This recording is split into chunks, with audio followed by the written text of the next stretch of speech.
వెంకటరెడ్డి గారు ఇప్పుడు సరే, ఇప్పుడు ఆల్మోస్ట్ మీరు ఇందాక కూడా చెప్పారు, ఇవన్నీ కూడా కేవలం ఊహాజనితమే, ఇది స్పెక్యులేషనే తప్ప ఇందులో జరగడానికి ఆస్కారం అవకాశం చాలా చాలా చాలా తక్కువ అని చెప్పి.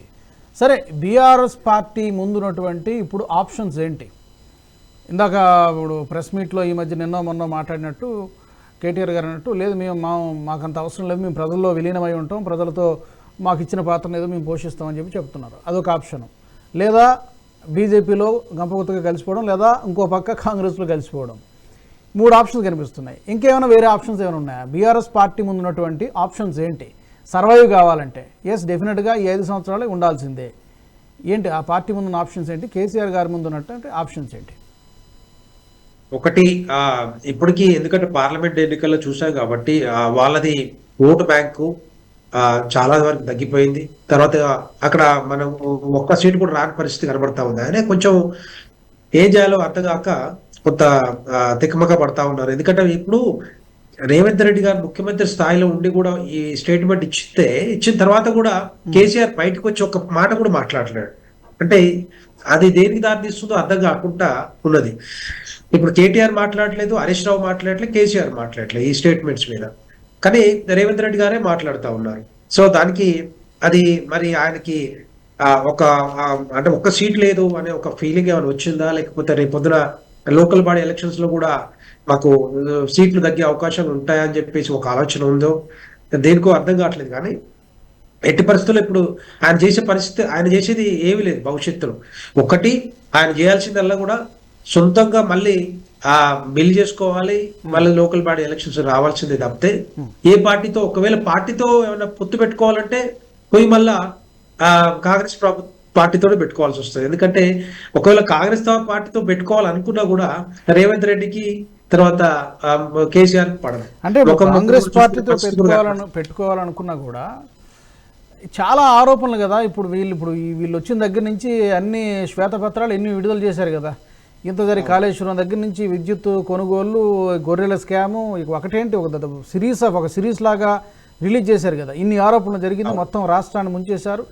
ఇన్ని ఆరోపణలు చేసిన తర్వాత ఎలాగా మళ్ళీ అంటే ఇవన్నీ మర్చిపోతారంటారా? ఈజీగా అయిపోతారా అట్లా? కేసీఆర్ కి ఇవన్నీ గుర్తురావు. ఆ టైంలో ఎప్పుడు ఏం చేస్తాడో కూడా అర్థం కాని పరిస్థితి. ఎందుకంటే ఆయన ఉనికిని కాపాడుకోవడానికి ఏమైనా చేస్తాడు, అంతేనా? ఎంత దూరం పోతాడు. ఇంతకుముందు నేను చెప్పినట్టుగానే సోనియా గాంధీ కాళ్ళు పట్టుకుంటాడు, ఇంకెవరి దగ్గరికి పోయి మాట్లాడి దాన్ని సర్దుబాటు చేసుకోవడమో లేకపోతే ఏదో ఒకటి చేసుకొని వస్తాడు. సో దీంట్లో ముఖ్యంగా చెప్పాలంటే ఇప్పుడు రేవంత్ రెడ్డి గారు ఒక మాట చెప్పారు, ఒకవేళ బీజేపీలో విలీనం అయితే కేసీఆర్ కి గవర్నర్ వస్తుంది, కేటీఆర్ కు సెంట్రల్ మినిస్టర్ అవుతాడు, హరీష్ రావు ఎంపీ బయటకు వస్తుంది, ఎట్లా చెప్పండి, అసెంబ్లీలో లెజిస్లేటివ్ పార్టీ లీడర్ అవుతారు. నేను ఒక మాట చెప్తాను, పార్టీని సంస్థాగతంగా క్యాడర్ ని స్ట్రెంథన్ చేసింది హరీష్ రావు, తర్వాత కేసీఆర్ హరీష్ రావు. వీళ్ళిద్దరిని కేంద్రంలో పంపించేసి హరీష్ రావుని ఇక్కడ ఎందుకు ఉంచుతారండి? ఆయనకు ఒకవేళ కేసీఆర్ కి నిజంగానే ఇష్టం చేయాలనుకుంటే కేటీఆర్ ని ఇక్కడ నుంచి హరీష్ రావుకి సెంట్రల్ మినిస్టర్ ఇప్పిస్తాడు. కానీ ఒకవేళ అలాంటిది ఏమైనా జరిగితే, ఎందుకంటే రేపొద్దున మళ్ళీ పార్టీ ఆయన చేతులు ఉండాలని అనుకుంటాడు ఎంతో కొంత. సో అట్లాంటిది అంతా కూడా ఏంటంటే స్పెక్యులేషన్. ఇదంతా కూడా దాంట్లో ఏమాత్రం నిజం కనపడతలేదు.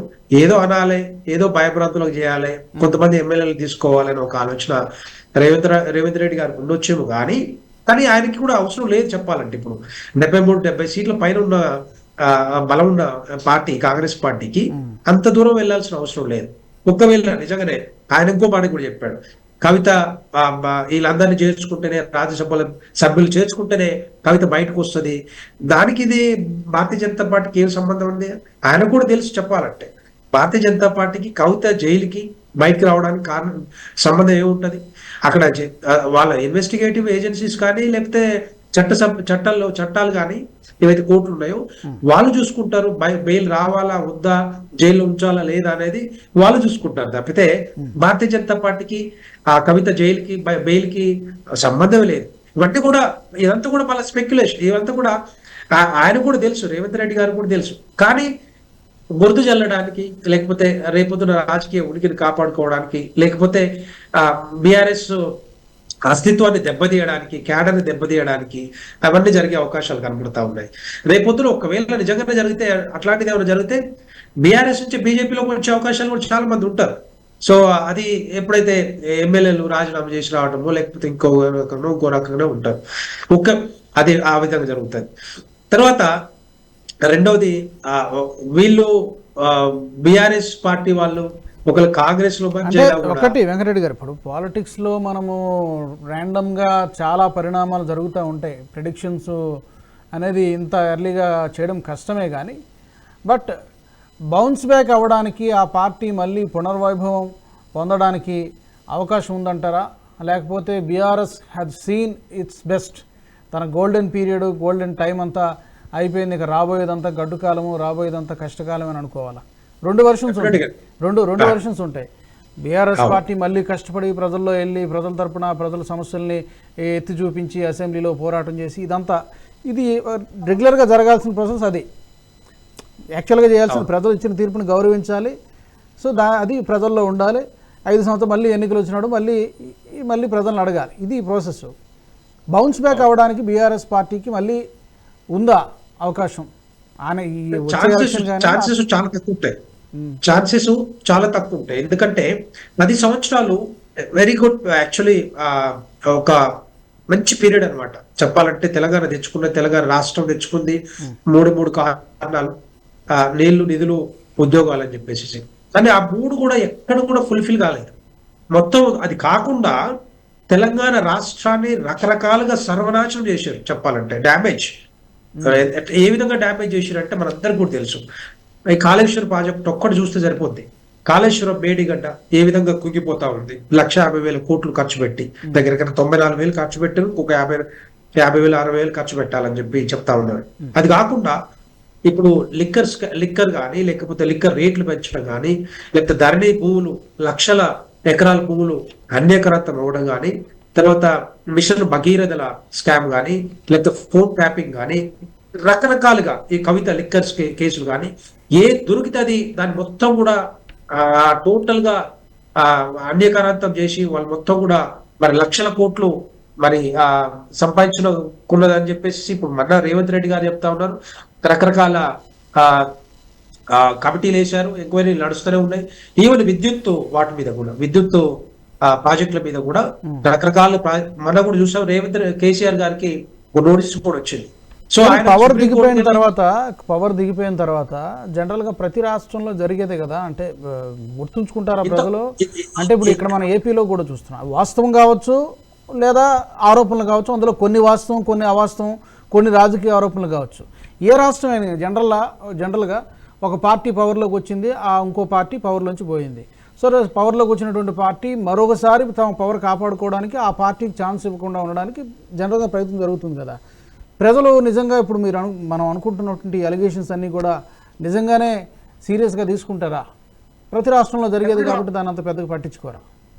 డెఫినెట్గా తీసుకుంటారు. ఎందుకంటే ఇప్పుడు తెలంగాణ ప్రజలు అంతా తెలివి తక్కువ వాళ్ళు కాదు. ఈ రోజు ఒక మాట మాట్లాడితే ఇంకో గంటలో ఊర్లో వాళ్ళందరికీ చేరుతా ఉంది. ఎందుకంటే అంత కమ్యూనికేషన్, సోషల్ మీడియా చాలా ఫాస్ట్ గా ఉంది కాబట్టి.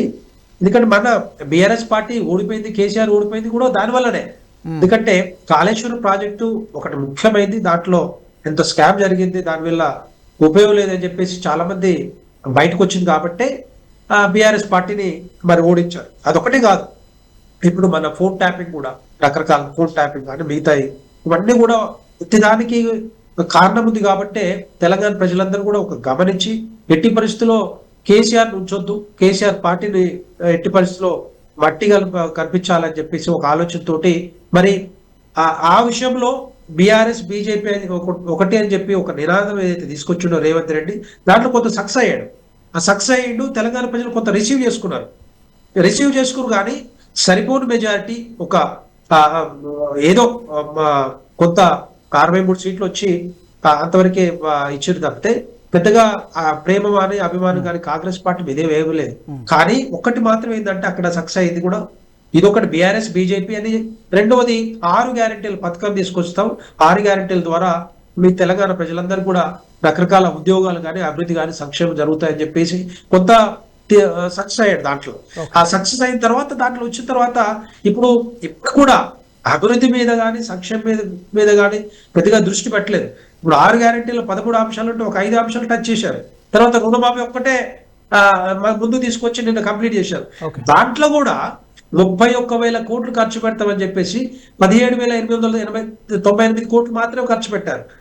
కానీ సో రకరకాలుగా అంటే నేను అనేది ఏంటంటే ఇవన్నీ కూడా రేవంత్ రెడ్డి గారు మాట్లాడే మాటలవన్నీ కూడా స్టేట్మెంట్స్ కూడా పెద్దగా సీరియస్ తీసుకోవాల్సిన అవసరం లేదు. కానీ ముఖ్యమంత్రి స్థాయిలో ఉండి ఈ స్టేట్మెంట్ ఇస్తా ఉన్నారంటే ఏ బేసిస్ మీద ఇస్తా ఉన్నారో వారే సమాధానం చెప్పాల్సిన బాధ్యత వాళ్ళ మీద ఉంది. ఓకే, ఈ వీడియో మీకు నచ్చినట్టయితే లైక్ చేయండి, 10 మందికి షేర్ చేయండి. అలాగే కామెంట్ల రూపంలో మీ అభిప్రాయాలను మాతో పంచుకోండి. Nationalist hub group of channels ను సబ్స్క్రైబ్ చేసుకుని తెలుగునాట జాతీయవాద జర్నలిజాన్ని ప్రోత్సహించండి. ఈ వీడియో కింద ఉన్న బెల్ ఐకాన్ పై క్లిక్ చేయడం మర్చిపోవద్దు.